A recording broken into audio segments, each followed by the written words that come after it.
So last month I told you guys that in order to save some money and to kind of try a little experiment, I was going to budget only $100 for the month to feed myself, my husband, and my 2-year-old daughter. And we did it. It was crazy and some days were not fun, but it worked.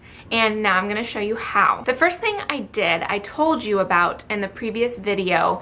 I shopped my pantries and we had a ton of grains like rice and flour. We had a bunch of oats. We had all sorts of canned vegetables, all sorts of spices, so on and so forth. So we did that. I took an inventory of everything that we had, and really we probably ate the majority of that. That was kind of the basis of our diet. We didn't do a whole lot of ornate recipes or really any recipes at all. We just prepared things, added spices and a little bit of salt to them, maybe some fat here and there, and we ate multiple different things. Beans and rice was a big one that I told you about before. We loved that. We really enjoyed it.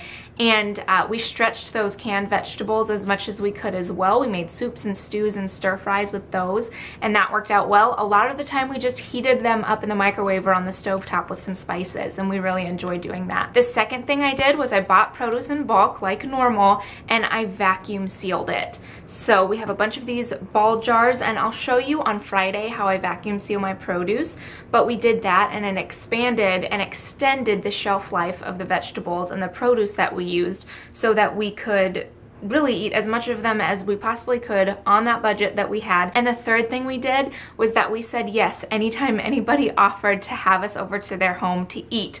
Or we actually got kind of lucky. My entire family came down from Kentucky and a few other places, and they stayed with us. And when they did that, they all bought groceries, and a lot of them bought groceries for our family. They shared, and that went a long way. We probably ate more meat doing it that way because we really didn't eat a lot of meat this month. And that expanded it, and we got to eat with more people, and that was a lot of fun. I am not going to do groceries on $100 a month this month, and I probably won't do it for a while unless it's an absolute necessity. So if you tried it out this month, even if you just tried cutting down your budget, let me know what you did to save money. And if you have any questions, as always, feel free to ask.